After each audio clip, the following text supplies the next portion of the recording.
ട്രംപിന്റെ വിവാദ പ്രസ്താവനകൾക്കെതിരെ കടുത്ത ഭാഷയിൽ പ്രതികരണം വന്നിരിക്കുകയാണ്. ട്രംപിനോട് പറയുന്നത് ഇങ്ങനെയാണ്: നിങ്ങൾക്ക് ഈ കാര്യങ്ങൾ മനസ്സിലാകില്ല, കാരണം നിങ്ങൾ ഒരു സംസ്കാരമോ ചരിത്രമോ അന്തസ്സോ ഇല്ലാത്തയാളാണ്. മനുഷ്യരെ കൊല്ലാം, എന്നാൽ ആശയങ്ങളെ കൊലപ്പെടുത്താനാകില്ല.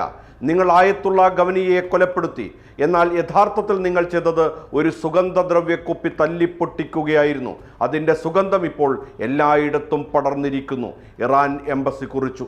അതേസമയം ടെഹ്റാനിൽ നടന്ന വിലാപയാത്രയിൽ കടുത്ത അമേരിക്കൻ വിരുദ്ധ മുദ്രാവാക്യങ്ങളാണ് ഉയർന്നത്. ചടങ്ങിൽ ജനങ്ങളെ അഭിസംബോധന ചെയ്ത മുഹമ്മദ് റസൂലി എന്ന കവി ട്രംപിനെ പരസ്യമായി വധിക്കാൻ ആഹ്വാനം ചെയ്തു.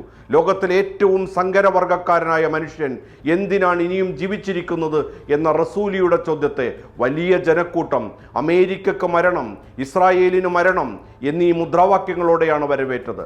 ആയത്തുള്ള അലി ഖമനിയുടെ സംസ്കാര ചടങ്ങുകൾ സസൂക്ഷ്മം നിരീക്ഷിച്ചു വരികയാണെന്ന് വ്യക്തമാക്കിയ ഡൊണാൾഡ് ട്രംപ് ഇറാന്റെ ഒട്ടുമിക്ക ഉന്നത നേതാക്കളും ഒരൊറ്റ സ്ഥലത്തൊത്തുകൂടി ഈ ചടങ്ങ് വലിയൊരു സൈനിക അവസരമായിരുന്നു എന്നാണ് വിശേഷിപ്പിച്ചത്. ആക്സിയോസിന് നൽകിയ അഭിമുഖത്തിലാണ് ട്രംപ് ഈ പ്രകോപനപരമായ പരാമർശം നടത്തിയത്.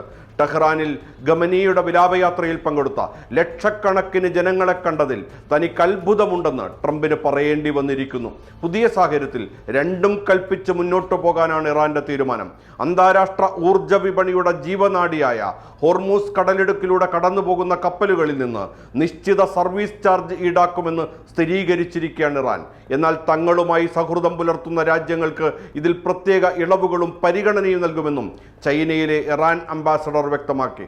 ഹോർമൂസ് കടലിടുക്ക് ഇറാന്റെ പ്രാദേശിക സമുദ്രാതിർത്തിയുടെ ഭാഗമാണെന്നും അതിനാൽ കപ്പലുകൾക്ക് സുരക്ഷ ഉറപ്പാക്കുന്നതിനും കപ്പൽ ഗതാഗതം നിരീക്ഷിക്കുന്നതിനും വൻകിട കപ്പലുകൾ വരുത്തിവെക്കുന്ന പരിസ്ഥിതി ആഘാതങ്ങൾ നേരിടുന്നതിനുമുള്ള ചെലവിലേക്കാണ് ഈ തുക ഈടാക്കുന്നതെന്നും ഇറാൻ വിശദീകരിച്ചു. കപ്പലുകൾക്ക് കടന്നുപോകാൻ എന്തെങ്കിലും തരത്തിലുള്ള ഫീസ് നൽകേണ്ടി വരുമെന്ന യാഥാർത്ഥ്യം ചില യൂറോപ്യൻ രാജ്യങ്ങൾ അംഗീകരിച്ചു കഴിഞ്ഞതായും റിപ്പോർട്ടുകളുണ്ട്.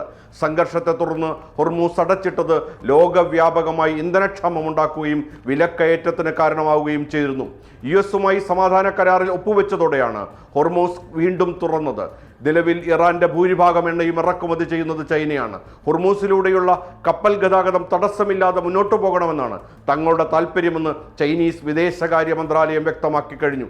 ചുരുക്കത്തിൽ ആയത്തുള്ള അലി ഖമനിയുടെ സംസ്കാര ചടങ്ങുകൾ അവസാനിക്കുന്നതോടെ പുതിയ ലോകക്രമത്തിനാണ് നാം സാക്ഷ്യം വഹിക്കുകയെന്ന് ഉറപ്പായി.